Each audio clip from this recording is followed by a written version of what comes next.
This is KUGAN CASSIUS for IFL TV, proudly sponsored by Everlast. I'm not surprised because Everlast is my favourite sports brand. You know, I love Everlast. Let me get him round. I was like twisting the mic round. You got to get the Everlast in. We love Everlast. They're the best sporting brand. Shout out Everlast. We'll come back on to Everlast in a second. But I'm joined by Craig Richards. Well, I suppose the best expression for this fight is dare to be great. Dare to be great.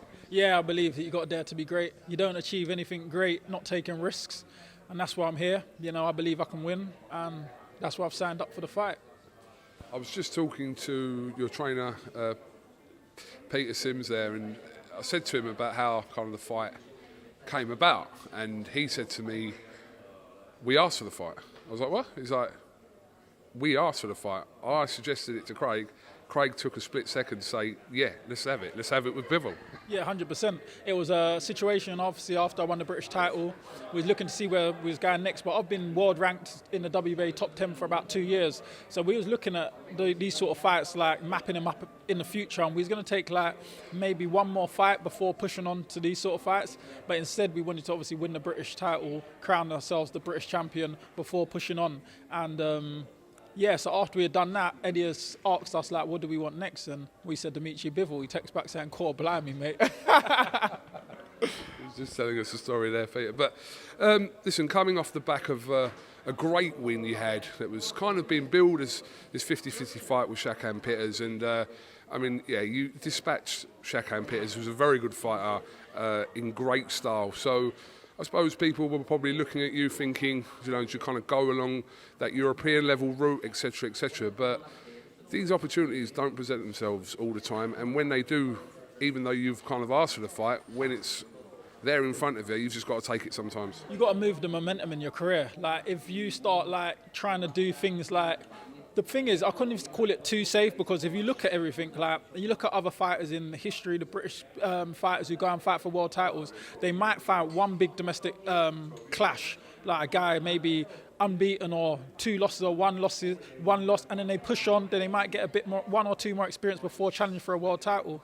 I've been beating guys, unbeaten fighters, 12-0, 14-0, 10-0, 12-1. So I could have beat the first guy I beat who was 12-0 for a British title. I could have defended against at least 3 or 4 of them and pushed on to world level. So I done things a bit backwards. Although I crowned myself at the end of my domestic career as the British champion, I've been beating domestic unbeaten fighters for a few years now. So I feel like I've got enough experience at domestic level.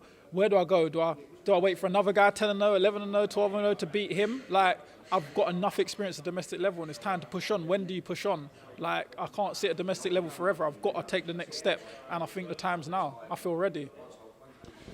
When we look at Dimitri Beville's career, and I always find with anyone who's kind of classed as a big puncher, which Bivol is, when they're not knocking people out, they get criticised. And I think Biville was found during his career that there's more to his game than just being able to punch, as you will know. But I think he's had a little bit of criticism over people kind of questioning how entertaining his fights are, etc., etc. But this is, when you look on the world scene, I mean, you've got Beterbiev and Bivol kind of sit there as the top 2. So is that a fair comment? Yeah, that's a fair comment. Definitely. He's definitely up there, definitely a world elite. There's no discrediting him. He's a great fighter. And I remember a few years ago, I remember even Ward talking about if he had to come back, he'd look at Bivol and stuff. So I did buy into it as well. Not saying that he isn't a good fighter, but I did buy into it. And it's only when I started studying and watching him and I looked at his ability and I broke him down just as a man, as a human being, I thought, you know what, I got the tools I could possess to, I think I could beat him. And I just kept my eye on him ever since then. And there's no discredit to him. He's a good fighter, but I just believe that if I look at all great fighters in history, when they finally get credit, I believe that they beat good fighters multiple times and they don't get credit. Like, I've beaten guys 14-0, then afterwards he wasn't all that. Beat a guy, he wasn't all that. But I felt like if I beat a fighter like Dimitri Beville, who's 17-0, he's looked at, recognised as a world elite. There ain't no discredit in that. And I believe that I've been kicking the door down in boxing for ages and not getting my credit that I deserve. And I think beating Bivol would definitely give me that credit that I deserve. I don't know whether it's a UK thing or a worldwide thing in boxing, but it's like a common thing, isn't it, to build up someone's opponent as this, that and the other, and then when when you beat them, and if you beat them kind of very convincingly or however, it's like, oh, you weren't all that. Yeah, that's what I'm saying. They always say that at the end. He wasn't all that anyway. I knew he was chinny. Got him at the right time of his career. Yeah. He's never been knocked out, but he was chinny. Or like, yeah. He was overrated. I never rated him anyway. I always personally knew that he wasn't all that. I'm like, oh, come on. No, you didn't. You never said that before. He was 155 years old. Yeah, this was, and I looked, even my last fight, I remember watching the media articles, the critics online, and I remember just reading all the comments saying, oh, Richard's going to get his head boxed off, Richard's this, and I was laughing. I was sitting in bed laughing. I was like, I can't wait till next week. I want to see what these same people say. And, they've all gone quiet. And, sometimes people are not happy within themselves, so they don't want you to be happy. So when you're doing great things, they want to put you down. Oh, you're going to get knocked out. You're going to get... Because they're not happy within themselves. Why not just be like, you know what, we've got a guy from the UK. He's going out to challenge and try and bring the title back. Let's support him. Let's get behind him. And I hope him all the best. No, you want to criticize me and put me down, but it's fine because it's happened multiple times and I've gone out and delivered. So keep putting me down, I'll keep performing. Absolutely. And the best example I remember of this was when Fury fought Deontay Wilder in the second fight. And after the fight, I interviewed Tyson Fury's brother, Huey. And Huey, the first thing Huey said to me was, don't start telling me that Wilder wasn't any good in the morning, please. Like, my brother's just beating him well, etc., etc. Don't start discrediting Wilder now because he's beaten. But you have kind of seen it. I've 100%. Everyone's like, Wilder's rubbish anyway. He couldn't box. I always knew he couldn't box. But when he laid out 40 guys, yeah, he was killer. He's a killer. Everyone was like, everyone needs to stay away from Wilder. One punch artist. You can't beat it. I remember even Fury said before the fight, I'm going to bring it to Wilder. Everyone said, don't be so silly. Just do your boxing and move and avoid his hands. He brought it to him and got him out of there. Did he get the credit he deserves? No, he didn't.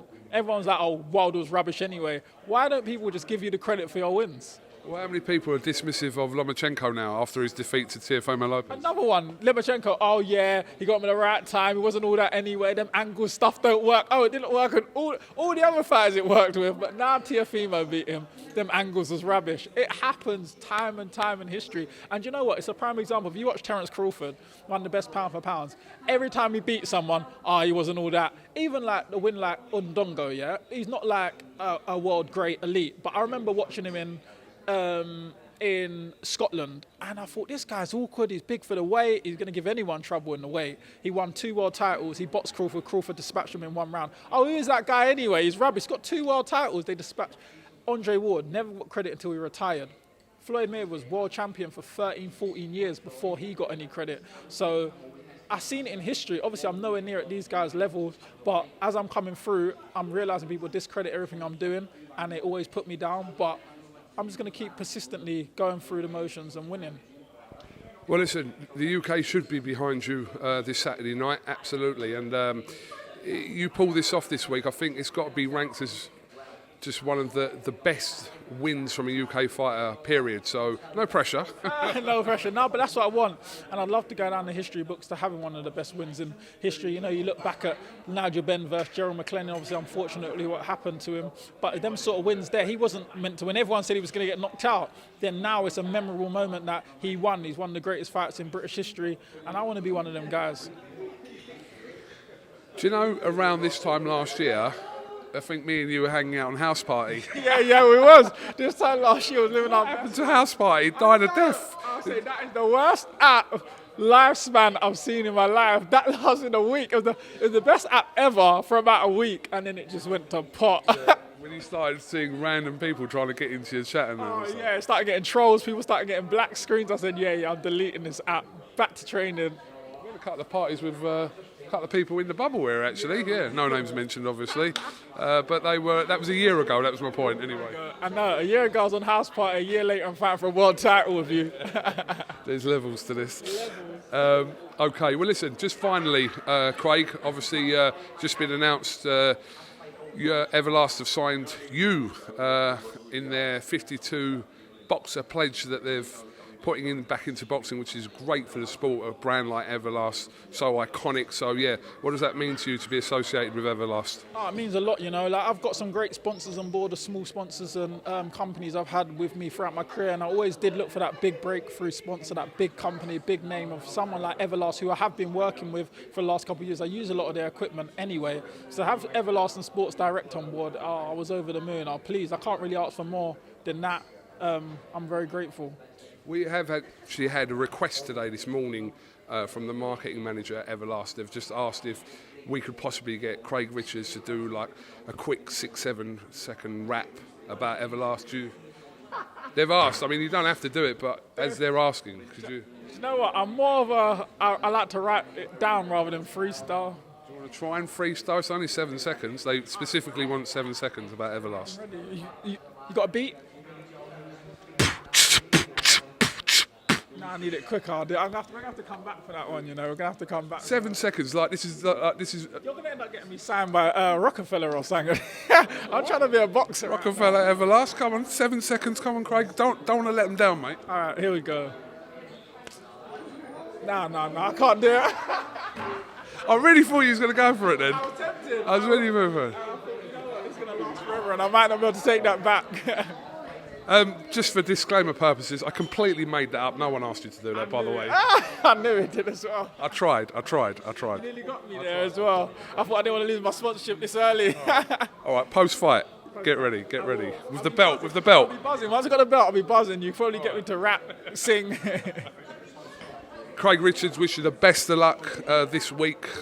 Huge opportunity for you, and we genuinely hope that you grab it with both hands and deliver on the night. Got anything else you want to add? No, thank you for everyone supporting me. Thank you for everyone getting behind me. Thanks to all my sponsors, and I'm going to go grab that belt Saturday night. And thank you guys, AFL. Top man. Thank you very much, Craig Richards.